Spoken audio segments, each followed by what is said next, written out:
Là. Je suis arrivé en retard, aussi j'insiste. J'ai quand même compris qu'il y a pas mal d'éléments techniques qui ont été passés et de bilan sur l'approfondissement, j'en ai parlé. Moi, j'aimerais vous parler surtout du cadre. Pourquoi nous, on a fait approfondissement plutôt que comment. Après, on verra trop bien et puis on parlera des résultats.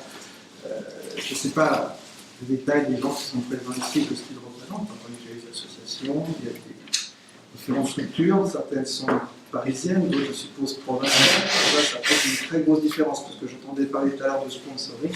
Le sponsoring n'est jamais facile, mais il est peut-être plus aisé là où il y a une grosse concentration d'entreprises plutôt qu'en milieu non urbain, ou en tout cas ou rural, ou périphérique. Voilà, je ferme juste la parenthèse, ce qui ne retire aucun limite à la démarche. Mais c'est important de le dire parce que je suppose qu'il y a des gens ici qui viennent d'à peu près partout en France, voilà, et que la situation parisienne est quand même très particulière.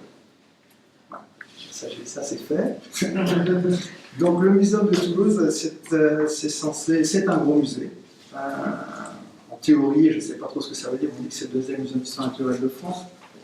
Les critères, il faut les étudier un petit peu. Soit c'est l'importance des collections, oui, il y a beaucoup de choses. Soit c'est le nombre de visiteurs, c'est pas mal, on est autour de 300 000 visiteurs par an à peu près. Et en termes de moyens, on a des moyens. C'est-à-dire que, je vais faire certains, il y a à peu près 160 salariés au Muséum de Toulouse, dont le grand nombre ne sont pas à temps plein, mais c'était quand même 160 salariés. C'est déjà une grosse structure culturelle, évidemment.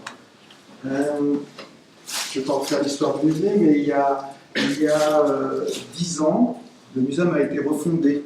C'est un muséum qui a à peu près 200 ans, 1793, avec beaucoup d'histoire et une histoire importante, marquée parfois son époque, notamment au 19e, juste au passage.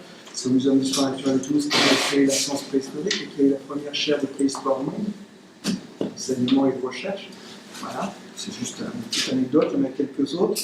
On a eu quelques directeurs 19e très célèbres, des navigateurs, le second du nom d'Urville, qui nous a enrichi les collections, le pacificateur de Madagascar, je souris un peu le terme pacificateur, mais enfin, voilà, on a une histoire très riche ancienne, et puis petit à petit, comme pour beaucoup de musées d'histoire naturelle, ce musée est tombé un peu dans l'oubli, parce que, si j'ai une théorie, c'est pour ça qu'on va rejoindre la suite du discours, c'est que pour moi, un établissement comme ça, il existe avec son temps, et à partir du moment où il se sépare de son temps et qu'il n'est plus utile à sa société, il a forte chance de disparaître. Excusez-moi, c'est une déformation peut-être d'évolutionniste, c'est un petit peu vrai quand même.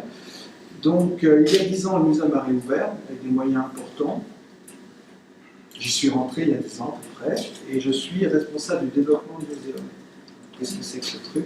Il n'y a pas énormément de responsables de développement dans les établissements culturels et dans les musées, encore moins. C'est-à-dire que ma fonction, telle que je l'interprète, et apparemment les chefs et les responsables sont d'accord, c'est d'assurer que le muséum évolue en permanence et en lien direct avec sa société, tout en gardant son identité et les objectifs pour lesquels il a été créé. Ouf. Voilà. C'est lourd, c'est compliqué, on est 163, mais moi en développement j'étais tout seul, et c'était il n'y a pas longtemps, tout seul. Et les gens qui ont fait du profiling savent, par exemple, la masse de travail que ça représente. Alors qu'est-ce qui ressort du développement au muséum? Qu'est-ce qu'on a comme fonction? Je l'ai dit un petit peu de manière globale, mais en détail, il y a les partenariats, tous les partenariats. Alors je différencie évidemment, pour moi c'est évident, et je vous incite à faire aussi, les partenariats, les mécénats, les sponsoring et les prestataires, c'est pas la même chose. C'est très important de le dire parce qu'il y a souvent une confusion, ou chez nous, dans nos murs, ou avec les gens avec qui on parle. Pour moi, un partenaire, c'est une institution, ou une association, ou un privé avec lequel on établit des relations d'échange, de troc, qui doivent être équitables et équilibrées. C'est-à-dire qu'on est censé fournir, soit en nature, soit d'autre manière, des contreparties équivalentes à ce que ces partenaires nous apportent. Alors évidemment, la grosse difficulté, c'est une question d'environnement, c'est que la contrepartie, elle n'intervient pas toujours au même moment que l'action. Il faut anticiper, il y a des prises de risques, parce qu'on peut commencer des partenariats sans savoir si forcément ils seront féconds. Il faut prendre quelques risques quand on peut le faire. Alors les risques, ça peut être des risques financiers, ça peut être des risques humains, du temps perdu, enfin, etc. Vous le savez, je suppose tout ça. Qu'est-ce que c'est d'autre que le partenariat? Alors, on m'a aussi glissé dedans, évidemment, justement, on parlait de mécénat, on va en reparler, éventuellement des actions de sponsoring, éventuellement internationales, puisque l'établissement dont on parle a des ambitions nationales et internationales. Voilà. Beaucoup de choses. Et donc, moi, j'ai décidé, il y a à peu près 6 mois, de réorganiser un petit peu tout ça. J'ai hérité de quelques personnes, un petit peu. Et le développement chez nous s'organise en 3. Enfin, je veux qu'il s'organisera en 3 axes. Il y a un développement dit économique. Il ne faut pas que le mot vous hérisse. J'ai fait exprès parce que, on a dit, mais le musée d'histoire naturelle de Toulouse est un service de la métropole de Toulouse. Donc on a affaire à une grosse machine, et puis vous savez très bien que les consignes aujourd'hui, que ce soit dans le public ou dans le privé, il y a des gros mots, c'est de faire des économies. Alors si les économies vous suicident, c'est pas grave. L'important, c'est de faire des économies. Ça, je donne beaucoup d'avis personnels, alors on peut le reprendre, ne pas être d'accord, mais il y a beaucoup de qualités, mais souvent on ne fait pas les économies là où il faut, on n'y réfléchit pas beaucoup, puisque l'important c'est d'agir et pas de réfléchir. Voilà, je vais faire la parenthèse. Ça, c'est une petite pique au passage, mais vous verrez. Donc pour moi, on a voulu dans un premier temps dire que je vais faire du développement financier. D'abord, je ne suis pas un financier, mon profil, je suis un scientifique, je suis écologue et je suis aussi urbaniste, ce n'est pas du tout scientifique, aménageur, voilà, d'origine. Donc je n'ai pas tout à fait la vision purement financière. On a un gros service administratif, je lui laisse ce plaisir. Ça ne veut pas dire que les finances, ça ne compte pas, évidemment. C'est-à-dire qu'il y a des riches qui ne se plaignent pas. Voilà. Les finances, c'est important, mais les finances, c'est un outil, ce n'est pas un objectif. Ça, c'est quelque chose que je répéterai assez souvent. Je peux le répéter aussi au niveau du web. Le web est un outil, ce n'est pas un objectif. Exemple.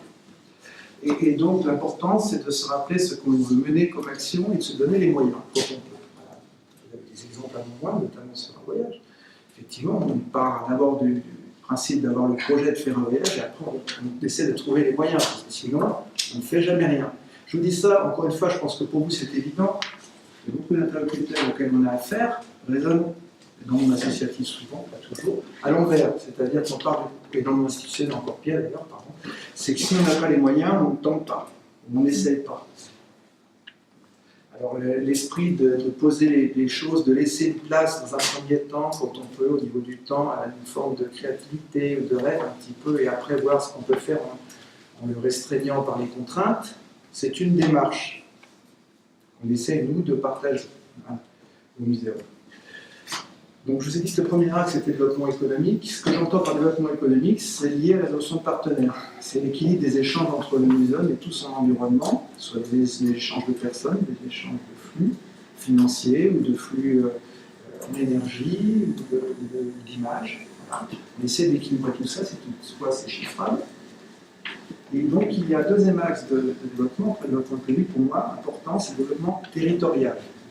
Territorial parce que, et c'est là que je rejoins mon prédécesseur aussi, je suis persuadé que la culture scientifique et technique a une mission politiquement correcte de ciment social ou d'outil pour un ciment social, parce qu'on parle de choses qui théoriquement sont du domaine plus ou moins d'objectivité quand même, et qu'une démarche qui est censée être, je ne vais pas dire neutre, mais objective, et donc c'est l'occasion, et en général ça peut faire rêver les gens, donne des envies, à partir de là, on peut commencer effectivement à établir des dialogues et de monter des projets. Ça, j'essaie de tendre à travers ce que j'appelle le développement territorial, qui naturellement est lié à un territoire. Le musée de Toulouse, je vous dis, c'est la métropole. La métropole, c'est la Toulouse, 4e ville de France. La métropole, c'est peu connu. Bordeaux doit être la 10e. Excusez-moi, je fais exprès. En termes de quantité d'habitants, de productivité économique. Voilà. Mais Toulouse, il a du mal à courir derrière ce titre, 4e ville de France. Et donc, a les mêmes soucis que toutes les grandes villes, avec des quartiers plus ou moins faciles, plus ou moins difficiles, même si je n'aime pas beaucoup cette approche-là. Donc, il y a une politique notamment de la ville, comme partout. Et le muséum, par exemple, peut être associé à la politique de la ville, d'une certaine manière. On a aussi des choses plus positives, on a dit. Toulouse est réputée, je ne sais pas si c'est jusqu'à vous, mais pour sa vie underground. Donc, dans les règles et dans les cadres culturels, il ne se passe pas forcément énormément de choses. Je l'ai fait vite. Alors, je vais redire au profil qu'on discutera en atelier, parce que j'ai compris là. Le troisième axe, et après j'arrête, c'est l'axe du développement thématique. Alors, le développement thématique, c'est ce qui permet d'adhérer et d'animer des réseaux. Voilà. Je reviendrai plus tard, si besoin. Alors nous avons, ça fait des années que j'essaie de faire correspondre des besoins du musée avec des capacités ou des volontés de personnes extérieures à y participer. J'aurais tout de suite quelque chose. Au Musée de Toulouse, il n'y a pas de société des amis du musée. Nous ne tenons pas à ce qu'il y en est. On pourra en reparler. Il y a une histoire commune, il y a une association qui existe, mais qui n'est pas une association d'amis du musée. Ça aussi, on verra peut-être en atelier, je ne peux pas tout vous dire. Et donc, nous avons monté cette campagne qui visait à naturaliser un spécimen de girafe. Alors, pourquoi un spécimen de girafe? Je sais que c'est une opportunité, que ça correspond à l'enrichissement des collections, à la politique des collections du muséum. Nous avions une girafe, la deuxième introduite en France, après celle de La Rochelle, la girafe de Roi-Charles-X, je ne sais pas si vous connaissez, qui est à La Rochelle, première officiellement introduite en France. Nous, on a la première qui a été disséquée pour faire un ouvrage anatomique. Voilà. Et cette girafe-là, elle date de 1800, je crois que de bêtise, 25. Elle commence à se faire un peu vieille, puis c'est une petite girafe. Et puis, j'avais en fait, je suis parti pour le coup de l'outil, j'avais envie de faire une campagne de cophonie pour plusieurs raisons. Pour orienter la fonction de l'administration, un petit peu, parce qu'on m'a d'abord dit très abondamment que c'était impossible. Dans les collectivités, ça ne pouvait pas se faire. Ça ne se faisait pas, que c'était compliqué, que c'était beaucoup de travail. Enfin, ça, c'est moi qui le dis. Que c'était très difficile, il y avait beaucoup d'obstacles comptables, administratifs, etc. Il a fallu déjà lever ces obstacles-là. Donc, première vertu de la campagne, c'est une vertu pédagogique pour la collectivité dans laquelle on est. Deuxième vertu, c'est une vertu pédagogique pour 160 et quelques salariés de l'établissement, pour les faire travailler ensemble, les associer, leur donner envie de travailler ensemble et leur faire comprendre un certain nombre de choses. Troisième vertu pour moi, je verrai que l'apport financier, je le place à la fin. La troisième vertu, c'est de mobiliser des communautés sur des thématiques qui sont liées à l'identité de l'établissement.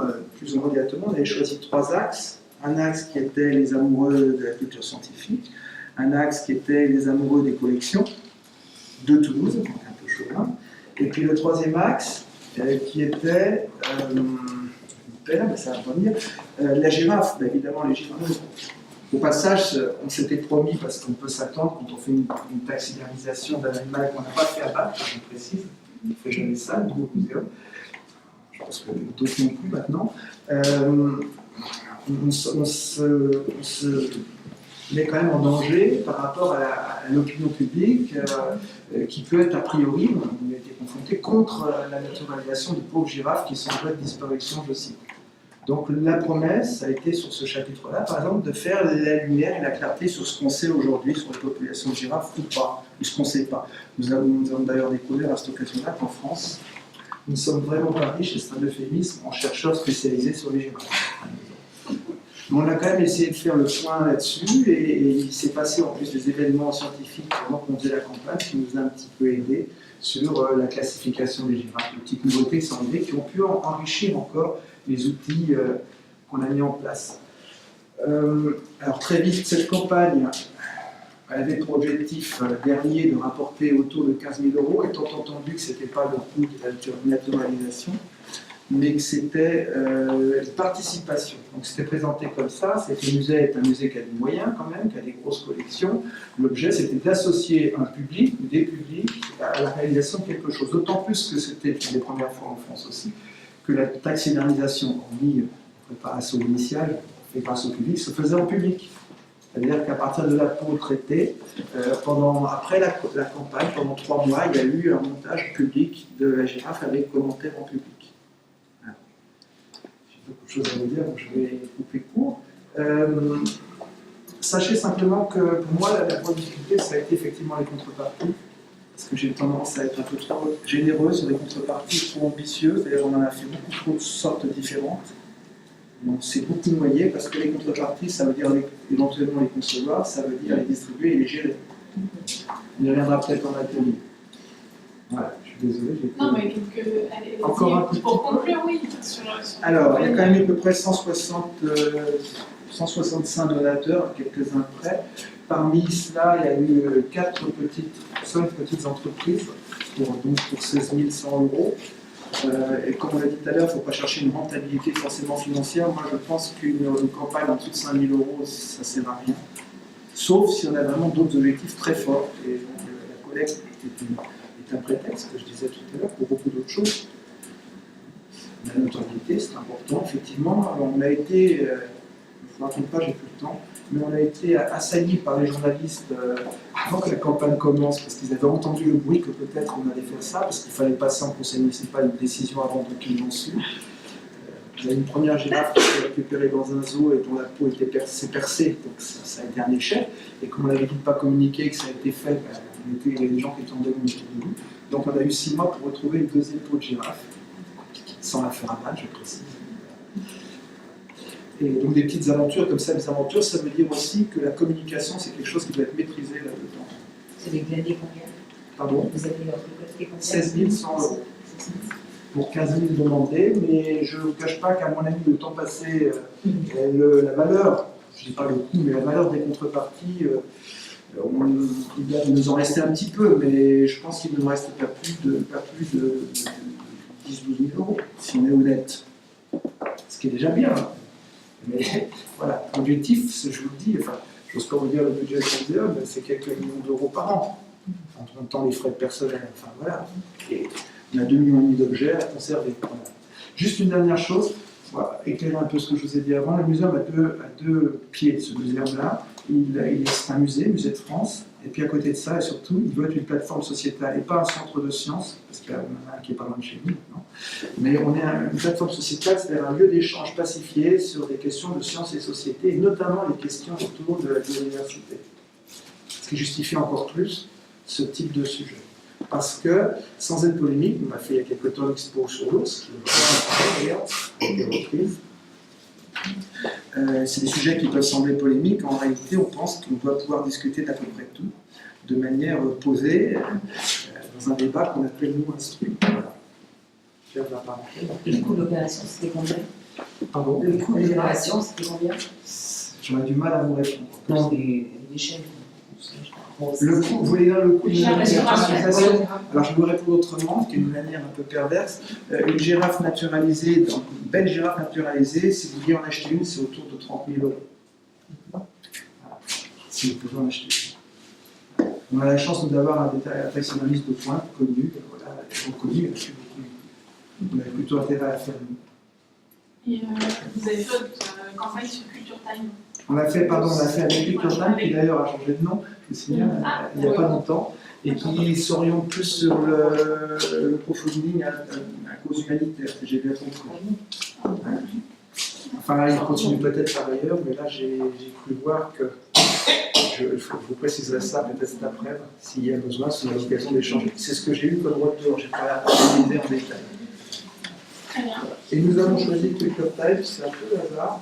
Alors je ne sais pas par rapport à d'autres prestataires, excusez-moi d'appeler les CAFO prestataires, mais c'est comme ça qu'on l'a pris, parce que c'était à l'époque, ça fait un peu plus d'un an qu'on a fini, en novembre, novembre 2015, c'était un prestataire qui était de petite taille humaine et qui traitait les gens de manière, les clients, de manière sur mesure. Et il y en a d'autres qui ne le font pas. Je ne sais pas lesquels. Et vous êtes passé par un contrat de prestation? Alors non, oui, c'est une convention avec la collectivité, ce qui a été très compliqué. Moi j'avais demandé à ce que la société se paye sur ce qui est prélevé, pour qu'on n'ait pas de problème de marché et de budget, quoi qu'il y ait quand même nécessité d'avoir un marché. Marché physique, j'entends. Voilà, donc c'est assez effectivement, ça peut sembler compliqué, mais tout se règle. On a dû créer une régie temporaire. Ceux qui sont travaillés au public savent, une régie temporaire pour pouvoir faire ça, et c'est obligatoire. C'est compliqué.